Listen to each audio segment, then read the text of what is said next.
Thank you very much, Bart. After I retired from gymnastics in 1972, when you retire at 19, you're really not sure what you're going to do with your life, and wasn't really prepared for much of anything after that. But I called a gentleman named Rune Arledge at ABC Sports and said, do you need a sports commentator or somebody to do color commentary? And the next thing I knew, I was in Skien, Norway, and this was actually in 1974. And the very first competition that I was doing color commentary for was the European Championships. And I remember looking out during a training period this one day, and I saw this teeny, skinny little ponytailed little girl who was just, took my breath away. And her name was Nadia Comaneci, and she was only about 14 years old at the time, which makes me feel really old right now. And as I'm so grateful to be here, and I'm sorry it took me 12 years. I was stuck in that harness for all that time and couldn't get out of it. But first of all, I just want to thank Bart and Nadia and Paul and everybody on the International Hall of Fame committee that nominated me 12 years ago. I'm so grateful, and I want to say that Bart and Nadia, you are the classiest, and Paul, the classiest act. I hope every club aspires to be the way you are. The perspective you have, I mean, I've been around the sport for many, many years as a gymnast and a commentator. I've been around another competitive arena for many years in the field of theater, and I do get to talk to a lot of kids, and when I listen to Bart and Nadia and Paul and many of you with years of experience and dedication to this sport talk about what's really, really important, it makes my heart swell. I'm so thrilled that the perspective you put out and the things that you say and the people you affect are, you just do a tremendous job, so thank you for having me here.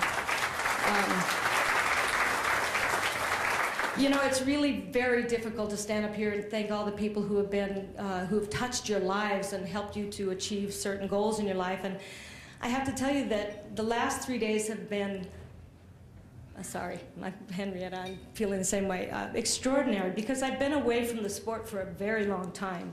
And part of that was because I wanted to get away at one point to kind of take on another identity and kind of figure out who I was. I had an amazing time in the sport, and I will thank those people for that. But to come back here and talk to Jackie Fye and Deline and Jay and Bart and Nadia and many people who were there when I was a little tyke, and not you guys, you were little when I was, but to remember stories and to hear the gossip and find out what's going on and to listen to Shannon's mom talk about her, and it's like coming home to family. It's like, you know, you've been away a long time, but you always have a place at the table and you always remember the same things, and it's just, it's something that I will cherish forever.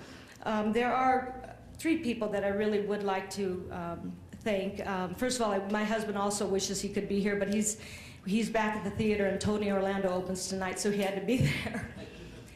But I would like to thank, first of all, a gentleman that was really, I didn't see him all the time, but he was always there, always a champion for the sport of gymnastics. He would take care of any chaos that was going on at the moment. When coaches were throwing chairs, he was there to pick them up and calm them down. He changed the structure of women's gymnastics, and I wish that he could be here this evening, and I will certainly talk to him again. I talked to him yesterday, but I want him to know that he was such a presence in my life, and he was like a dad. He was just so wonderful, and yet he held so much power, and that is Mr. Frank Bear. I really love that guy, and I hope I get a chance to see him soon. The second person, and it's going to make some of you who knew him laugh, but because he was a character and a half, and that was my coach, Bud. To give you a little idea, Bud used to wear 2 pairs of slippers into the gym, one when he was in a good mood and one when he was in a bad mood. I think it was pink when he was in a good mood. So you always looked at his feet to see what kind of mood he's in. to determine how you would perform that day or what you would do and how much you would fool around and how much you would work really, really hard.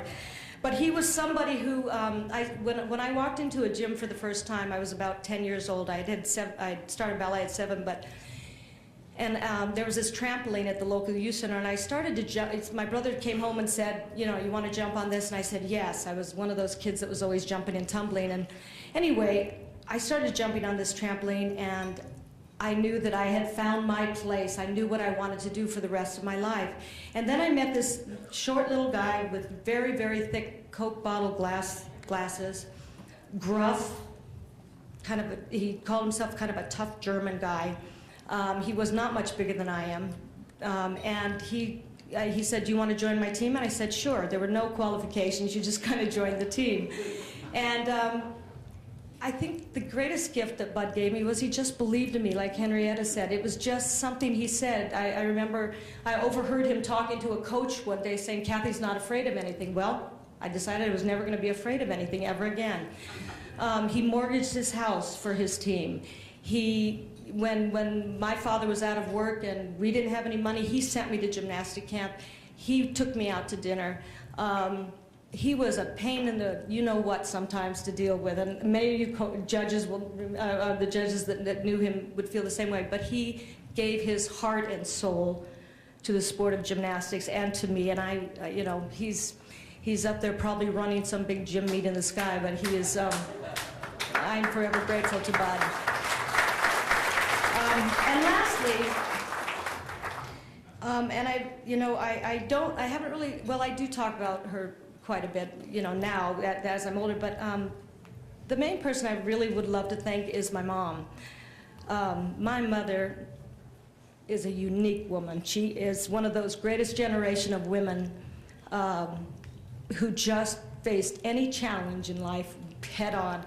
I have to give you a tiny bit of history because she was my example of how to be and how to act and how to persevere. My mom lost her mother to tuberculosis when she was 9. Her father lost everything in the stock market crash. Her brother was killed in World War II, and when she was pregnant with my older brother, she contracted polio and was confined to a wheelchair. Never complained, never knew she had a handicap. Even to this day, at 84 years old, my mother reads 2 to 3 books a week. As she can't move, she's very much like Frank Bear, where she has very little use of her body, but is the sharpest lady I know. And like Henrietta, whenever I would come home from a competition, whether it was a little meet or the Olympics, my mom was just there. There was no judgment. It was just a hug and, honey, how are you? And good job. And I never realized how much that meant to me because it was a safe haven when things got tough to come home to and to just feel the arms of my mom around me. And so I am forever grateful to this amazing woman. I have had I have had a couple of fabulous careers in my life, and I am still enjoying the one in theater. And it all stems from the support and the love and the everything that I learned in gymnastics in every way, shape, and form. And I will be forever humbled by the experience and grateful. I have not achieved some of the greatest things that you've heard, of those people that were on that board, but I'm so grateful and proud to be part of the International Hall of Fame. And I remember a quote by Walt Disney. He said, everybody needs 3 things. Something to do, someone to love, and something for which to hope. Well, I've had something to do for a long time. I have 4 children, 3 grandchildren, and a husband of almost 29 years, September 11th. And the thing that I'm hopeful is that I can come back here and see old friends and help cheer on the next honorees. And I appreciate all you have done. Thank you, Bart Nadia. Thank you, everybody on the International Hall of Fame. Thank you.